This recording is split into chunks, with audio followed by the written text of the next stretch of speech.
रही थी। स्वामी, आपने कहा था कि सतयुग के पश्चात त्रेता युग का प्रारंभ होगा।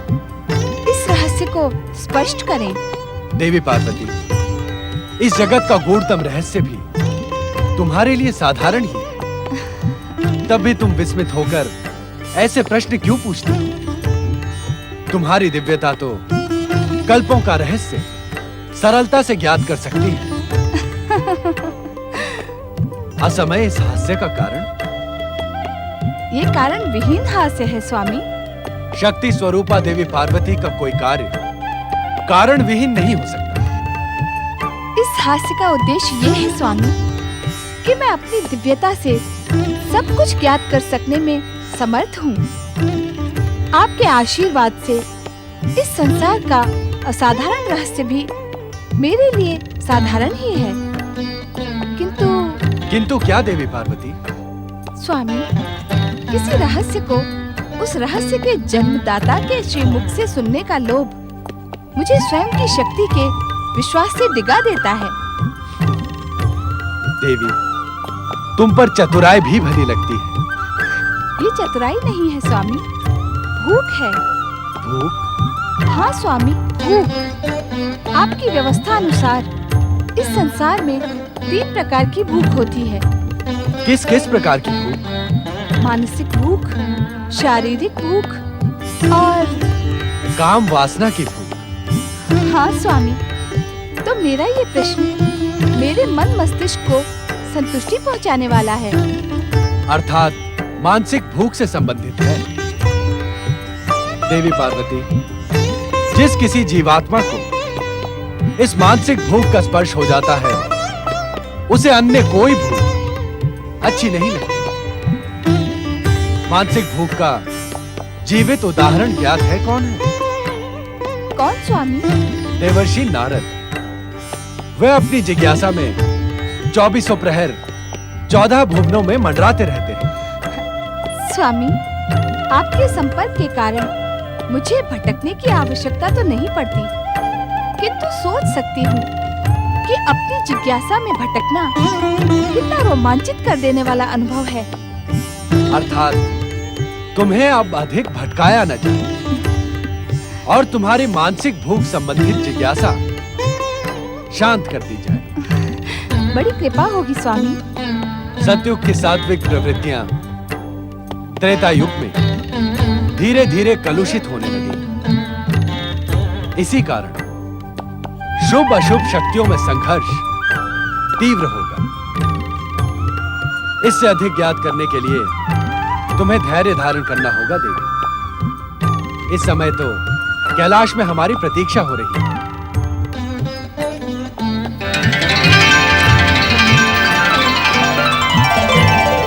ओम नमः शिवाय, ओम नमः शिवाय, ओम नमः शिवाय, ओम नमः शिवाय, ओम नमः शिवाय।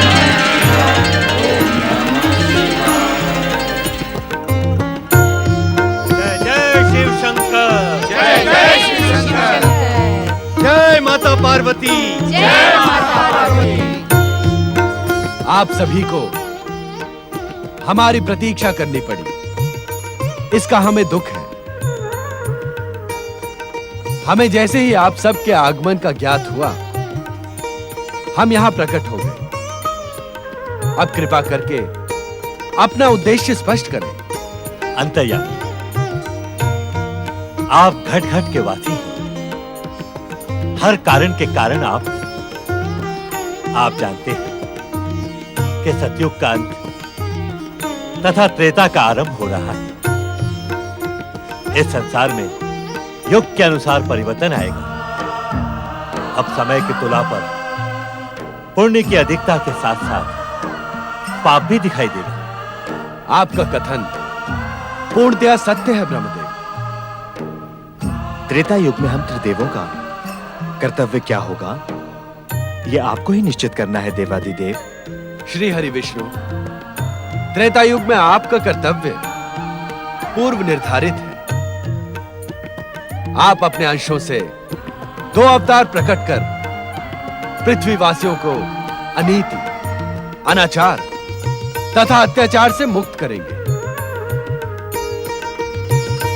ब्रह्मदेव, इस युग के लिए हमारी आपसे अपेक्षा है कि आप उन्हीं तपस्वियों को वरदान देंगे जिनकी निष्ठा संदिग्ध न हो, जो सदाचारी हो और जन कल्याण के लिए तपस्या कर रहा हो। और यह सब तभी संभव होगा जब आप स्वयं वरदान देने से पूर्व वरदानी की कठोर परीक्षा लेकर निश्चिंत हो जाएं। आपकी आज्ञा का अक्षरशः पालन होगा भोलेनाथ।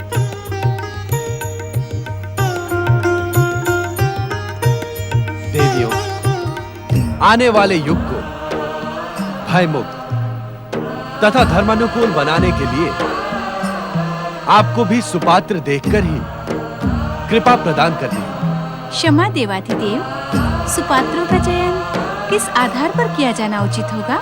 देवी लक्ष्मी, ब्रह्मदेव को जो कारण तपस्वियों को वरदान देने के लिए निश्चित किया गया है, वही कारण सुपात्रों के चयन में भी कार्य करेगा। कारण कि इस युग में अपनी बुद्धि तथा समृद्धि का दुरुपयोग करने वाले मनुष्य अधिक उत्पन्न होंगे। जो आज्ञा भोलेनाथ।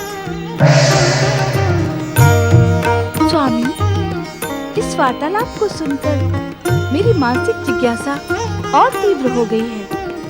हम जानते हैं देवी, तुम ये जानने की इच्छुक हो कि श्री हरि विष्णु का अगला अवतार कैसा होगा, कहां होगा।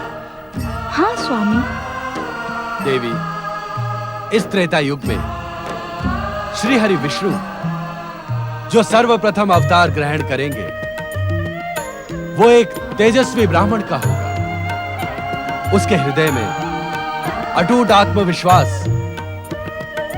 तथा अगाध शिव भक्ति होगी। अर्थात श्री हरि विष्णु मानवीय अवतार ग्रहण करेंगे। हाँ देवी। किंतु स्वामी, क्या यह इतना आवश्यक है? देवी, मनुष्य का जन्म प्रेम तथा निर्माण के लिए हुआ है, किंतु वो अपने समीप के वातावरण को देखकर उद्वेलित होकर वो सभी कुछ करता है जिससे उसकी मनुष्यता को ठेस पहुंचे। अर्थात इस त्रेता युग में अहंकार, दुष्टता, लोभ तथा मोह जैसी व्याधियां उच्च कुल में जन्मे लोगों को अपने ओर आकर्षित करने में सफल होंगी, जिसका सीधा प्रभाव साधारण जनमानस पर पड़ेगा। किंतु इसका संबंध श्री हरि विष्णु के मानवीय अवतार से क्या है स्वामी? पार्वती, साधारण जनमानस को अपने पथ पर अपने आदर्श के दर्शन उसी समीपता से हो जिस समीपता से उन्हें दुष्ट शक्तियां प्रभावित कर रही हैं, तो उनका जीवन शांत और प्रेम पूर्ण बन सकेगा। क्या श्री हरि विष्णु के अवतार का उद्देश्य इतना ही संक्षिप्त है स्वामी? नहीं देवी, यह अवतार अत्यंत उद्देश्यपूर्ण है। किस प्रकार स्वामी? अवसर प्राप्त होने पर अथवा दुष्ट शक्तियों के पाप का घड़ा भर जाने पर उनका सर्वनाश तो श्री हरि विष्णु द्वारा होगा ही, साथ ही श्री हरि विष्णु के कार्यों की सुगंध युगों युगों तक पृथ्वीवासियों को अपने कर्म निर्धारण की प्रेरणा प्रदान करती रहेगी। उत्तम, अति उत्तम। इन अवतारों का एक अन्य उद्देश्य भी है देवी। कौन सा उद्देश्य स्वामी?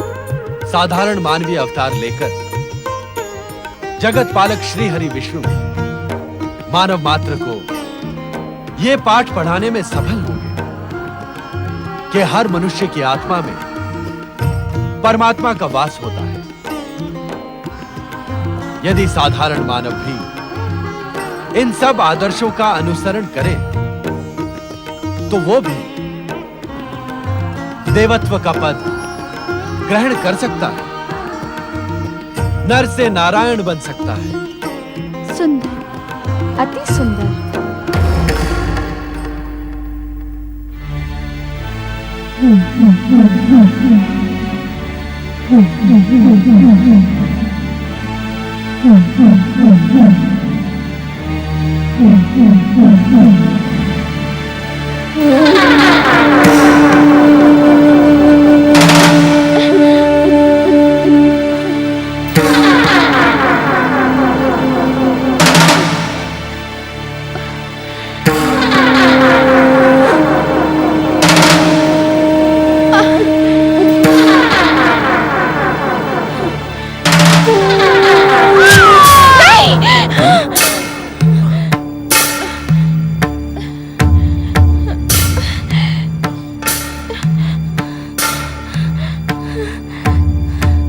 आप इस तरह भयभीत क्यों हैं देवी रेणुका?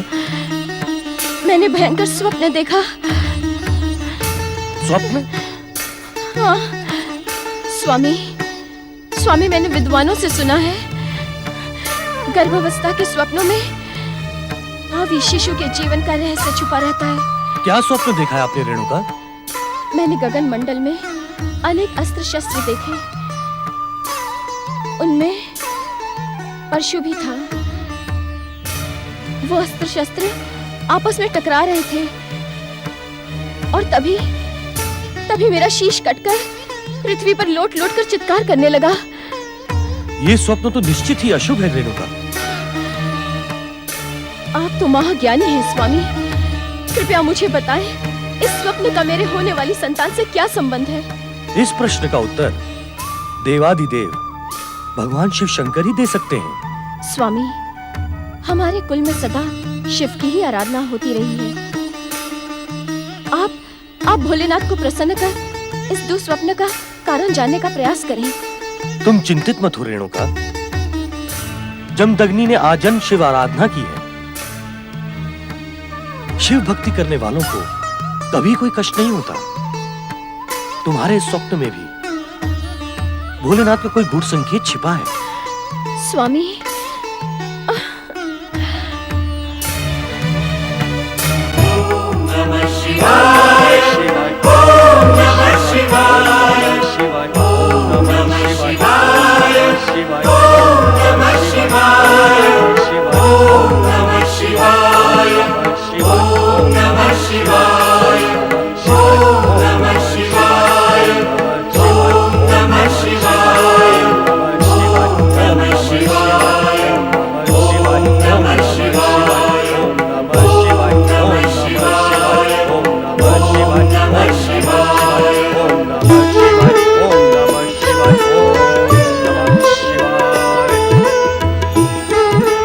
हे भोले भंडारी, हे शिव शंकर, हे घटघट के वासी कैलाशपति।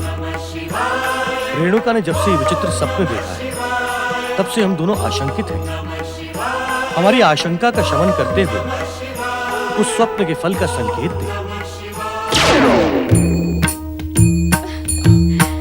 महर्षि जमदग्नि, आप स्वयं सप्तऋषियों में से एक तथा महान तत्वज्ञानी हैं। देवी रेणुका का विचित्र स्वप्न इसी बात का संकेत करता है कि आपका होने वाला पुत्र असाधारण तेजस्वी श्रीहरि विष्णु का अंश अवतार होगा। वो ब्राह्मण श्रेष्ठ विजय योद्धा तथा असाधारण शक्तिशाली होने के साथ ही परम शिव भक्त होगा। ये बालक अन्याय और अनीति का नाश कर धर्म संस्थापना को सुदृढ़ दिशा प्रदान करेगा। हे भोलेनाथ, आप अपने इस भक्त पर सदा कृपालु रहे हैं। असाधारण पुत्र का आशीर्वाद देकर आपने हमें धन्य कर दिया। हे शिव शंकर, हम साधारण मनुष्य हैं, हमारी त्रुटियों को क्षमा करें। देवी रेणुका, साधारण मानव ही महामानव बन सकता है। आपको अपने पुत्र को यही संस्कार प्रदान करने होंगे। जो आज्ञा भोलेनाथ। जय शिव शंकर, जय जय शिव शंकर, जय जय शिव शंकर।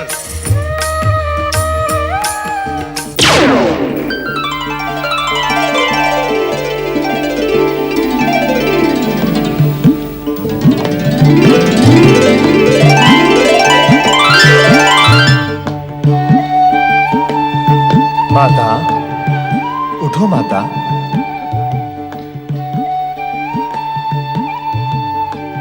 कौन है? कौन है? मैं हूं माता, आपका पुत्र।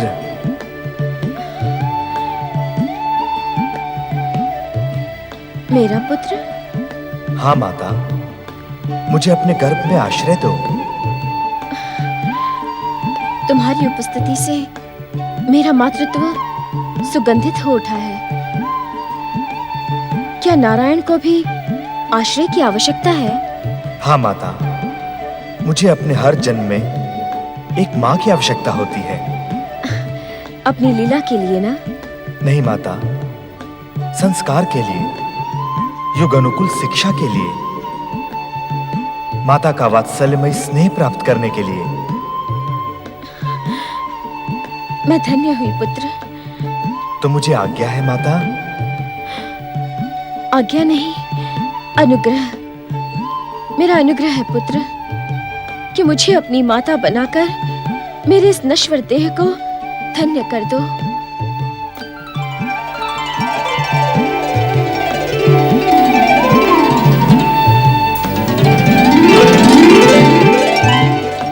आपका आग्रह भी मेरे लिए आज्ञा के समान ही है माता। जय शिव शंकर। ओम नमः शिवाय।